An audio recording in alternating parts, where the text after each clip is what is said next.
If you've been watching the channel for a while, you should be aware that Overproof Jamaican rum, particularly unaged, is the foundation upon which this little channel is built.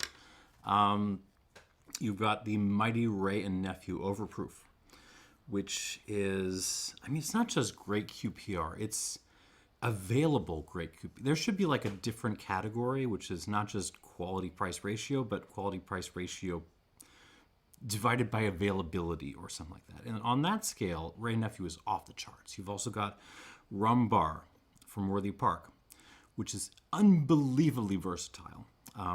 Worthy Park is also changing things up a little bit. We'll deal with them in another video. And you've got the extraordinary Rum Fire from Hampton Estate. You've also got Charlie's, which is its own weird fun thing. I have reviewed all of these. They are all fantastic. I love them. They're all sitting over there. But today there is a new addition to that club. Monymusk has put out a white overproof. Now, this is not Monymusk's first foray into its own releases. They did some others a few years ago. It was all bottled at 40%, and I really was not interested at all. But this is different. This is what they're calling a full overproof strength white rum at 63%, so matching all those others. And I am pumped to try it. This is also, it's a little bit more expensive than the others, but it's also bottled in a full liter for all you you bartenders out there. Let's see. So Monymusk, I've talked about Monymusk before. It's also called Clarendon Distillery because it's in Clarendon Parish. That makes sense. It's a huge rum factory. They do not use any of the sort of usual pile of tricks you find in Jamaican rum making. No dunder, no muck, no cane vinegar. Just straight up, fermentation of molasses into pot stills or sort of column stills, and they blend it together. So almost more Bajan style than what you would traditionally think of as just Jamaica. And that should make it less exciting. Also, the fact that they're constantly sourcing some of the hugest booze brokers in the world should make them less exciting. The problem is, every time I try Monymusk, I kind of like it. I really enjoy their stuff. So we're going to try this. It does say Monymusk Plantation on it. I've been trying to think of a good plant array joke, and I can't come up with one, so we're going to skip that. The problem here is I need a sparring partner. What is going to be a good sparring partner for this overproof monster? I could pick one of those other overproofs I mentioned before, but no, we're going to do this. We're going to do, I don't know if you even know if you can read that. Wray and Nephew Parish Collection White Overproof Rum. This is a special edition of Wray and Nephew Overproof, which they put out, I hate these caps, about 2 years ago to celebrate the anniversary of Jamaican independence. And they're collectibles. They all have different labels with different cool spots in Jamaica, and that's very nice. What interests us more is that this is a version of Wray Nephew Overproof, which has been bottled at 70% alcohol by volume, 140 proof. I don't think you can even like fly that on an airplane. That is hazardous material. But I was sorely tempted to buy this at the Jamaican airport duty-free shop, but I went with Charlie's instead because, that seemed less likely to explode under airplane pressures. So this is our lineup today, and let's start with the Monymusk. Again, 63%, pot and column. It's actually very fruity.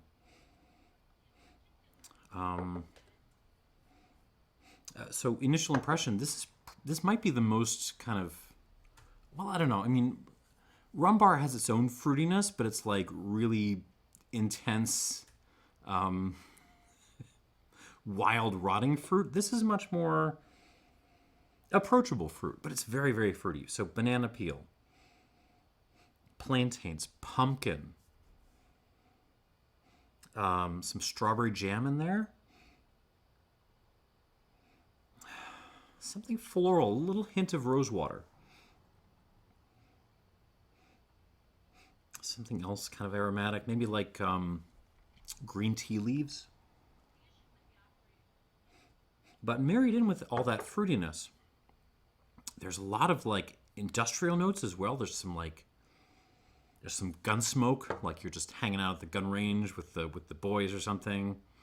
Not really my thing, but if that's your thing, you know that smell. Kind of like a furniture polish note, but nice. And expensive shampoo. And a little bit of like sweet potato, but like baked mashed sweet potato. Mashed sweet potato is freaking delicious, by the way. If you've never tried that, make some mashed sweet potato. I'm going to be honest. I did have my doubts about this because like the previous Monymusk's official releases just seemed a little underwhelming. I shouldn't have doubted. I shouldn't have doubted them. This smells great. All right, on the palate.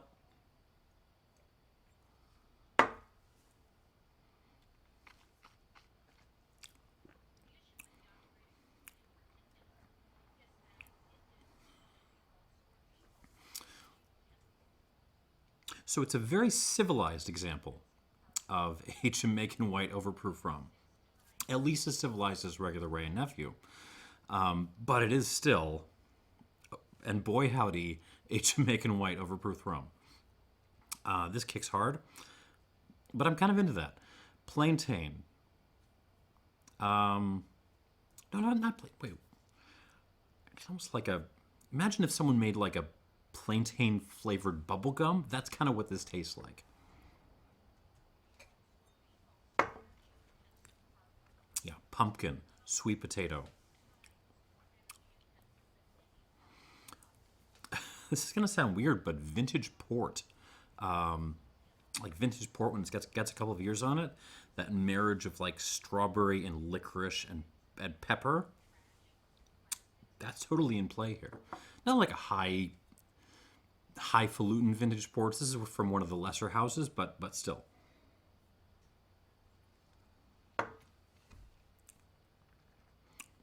Tea, oolong tea this time. That kind of gunpowdery gun smoke thing again. That's there. Hot metal, like metal sitting outside on a hot day. More hair products. Shampoo, conditioner, hairspray. But nice, again. There's a little hint of vanilla in here. I don't think the column still component on this is not as pronounced as regular Wray and Nephew, so I'm wondering if they're using more pot still in this, but pay attention, it's still there. There's still that little hint of like vanilla butterscotch in there to remind you, hey, there's a little bit of column distillate happening. There's some minerality as well, a couple of rocks.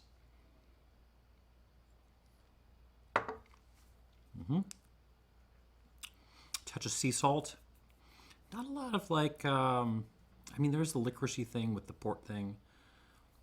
Maybe like one olive in there, like one black olive to remind you that, yeah, again, this is a rum. An apricot thrown in there too, just like one fresh apricot. It's interesting. I want to see what this does with water. Initial impression is it might be the cleanest of the Jamaican overproofs, but not necessarily because it's got more column still in there. I think that's just the nature of Monymusk. When I say clean, what do I mean by that? It's more about fruit and the industrial goodness than it is about, funk, so to speak. This is not that high on the funk scale. Early 70s Miles Davis would not be playing this. That's 4. I think it's 4. We can keep going. 5 squirts. I'm going to go one more.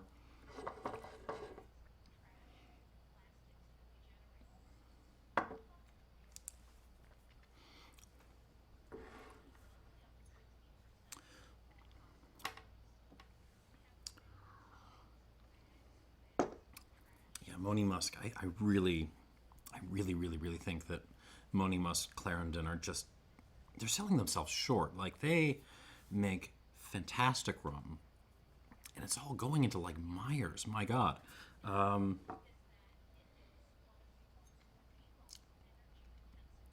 going to stop there. I'm going to stop at 5. Okay, moving on. Oh, God. It's kind of a hot day. Not super hot, but the alcohol's kicking a little bit already on this thing, and this is considerably stronger.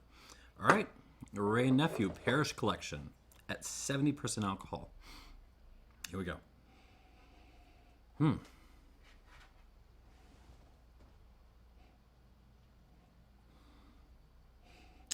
Interesting. So a lot of this reminds me of good old traditional Wray and Nephew.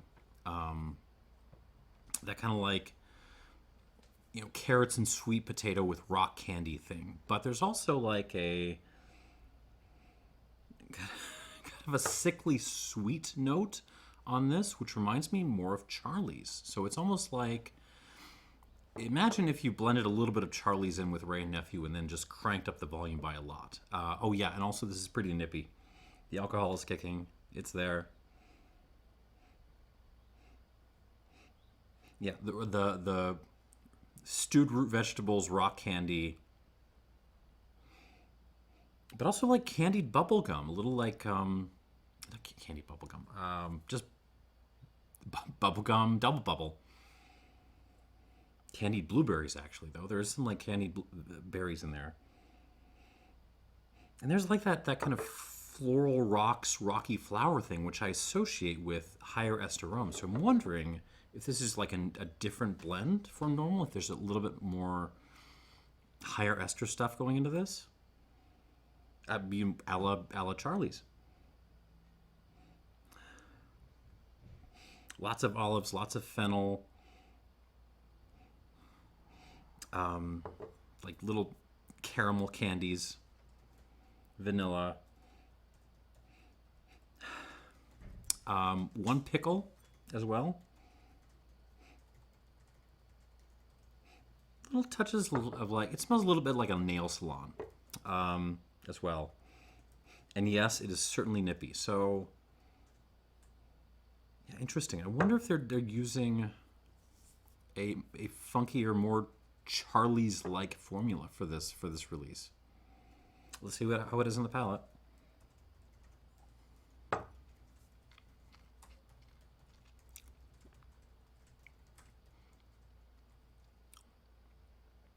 Are so good, and it's not even that expensive. Like if you were ever in Jamaica and you're going through the duty free shop and you're pretty sure it's not going to explode in the airplane, you might want to grab a bottle of this. On the palate, it's much closer to traditional Wray and Nephew.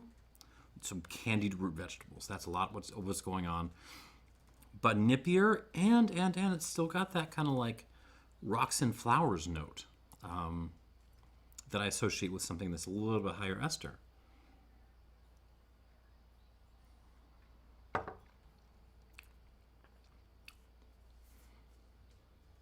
It's good. It's certainly good, is what it is. Bubblegum, again, mixed berries, olives, salted licorice, a little bit of oolong tea on the back end.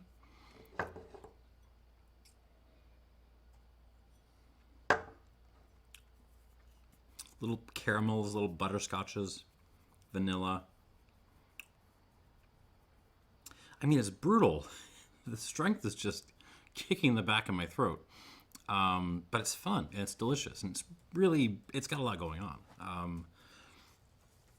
Both of these, I gotta say, are doing the category of Jamaican white overproofs proud. I'm enjoying these very much. Let's give this thing some water, and we will move on. 2. Oh, we're going to need more than that. 3, 4, 5. I'll probably get up to I might get up to 7 squirts. Let's see.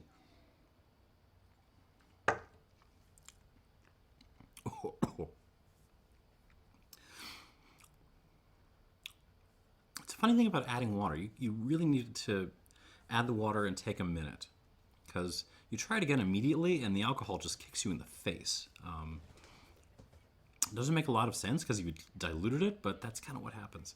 So we're going to give this 6.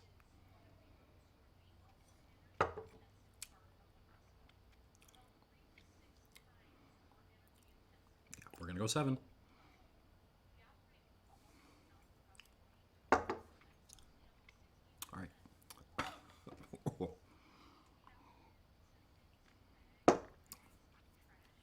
I love this category. I love this category. You just get so much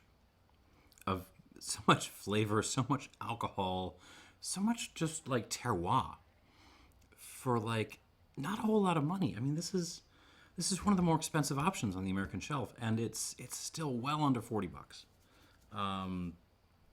Yeah, if you have not taken the time to explore Jamaican overproofs, now's a great time. I mean, go buy a few. Go buy all of them. They're all great. They're all different. All right, back to the Monymusk.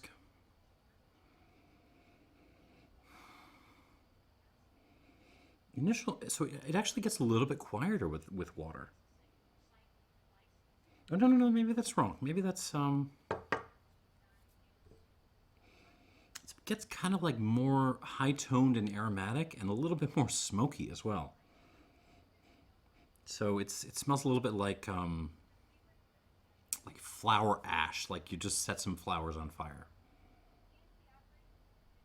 Maybe a little bit of like smoky pineapple as well. It's a little bit more briny now. It's a little bit more seawater driven.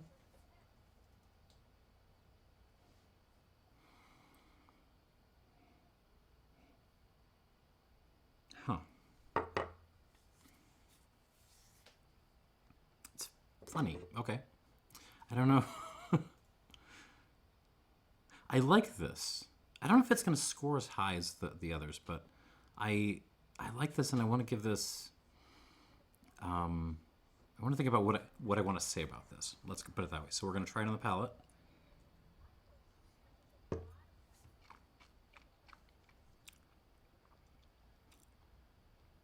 Yeah. I want to say elegant. It's the wrong word. I mean, this is a ginormous, Jamaican slab of power, but within that category, yeah, this has elegance. This has poise. It's a little bit of a softie.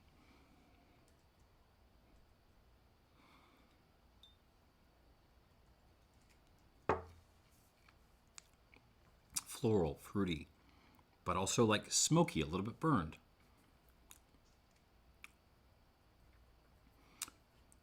Gentler, with a touch of pineapple now.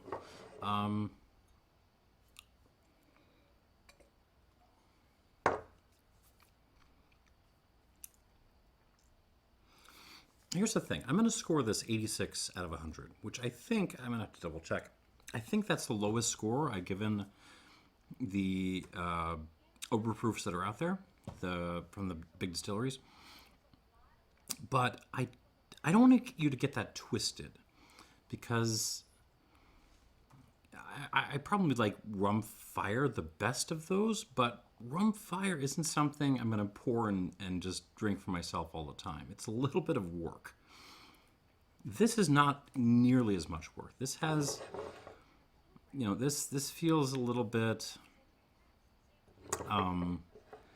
like you just pour it, put a little bit of water in, and just kind of enjoy it and forget about it. There's an elegance, there's an easiness to this, which a lot of the other overproofs don't have. And I appreciate that. I also think this would mix like crazy. I really want to try this with some ting.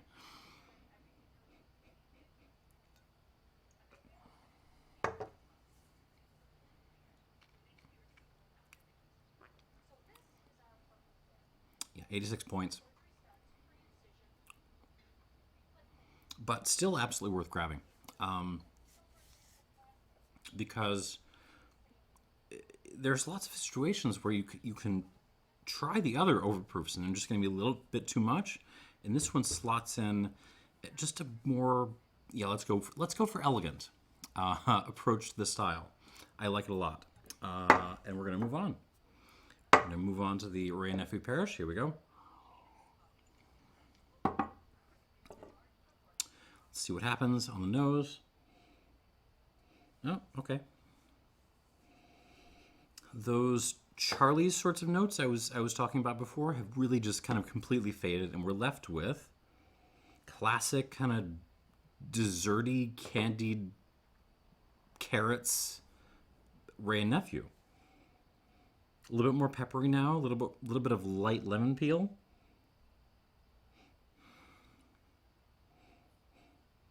I mean, it's a classic, and it's there's a reason why it's a classic. Yeah, it just smells like regular Wray Nephew now. Well, regular Wray Nephew after I've added a little bit of water to it. And you know what? That's fine. I'm delighted with that because I love Wray Nephew. On the palate.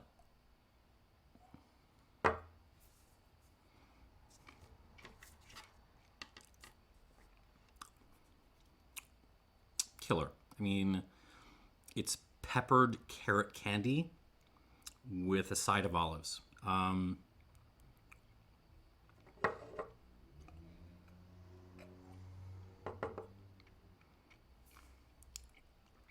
Well, now I'm torn because I went into this thinking it was like a different thing, a different beast, a different formulation.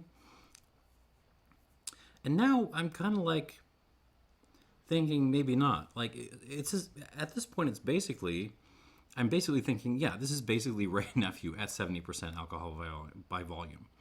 And I'm kind of okay with that. But at the same time, that makes the case for taking it on an airplane where it might endanger you and the other passengers a little bit more tenuous. I'm still going to give this 86 plus, which I think is the same score as regular Wray Nephew. I think that score is kind of anchored itself in my brain, so I shouldn't question myself.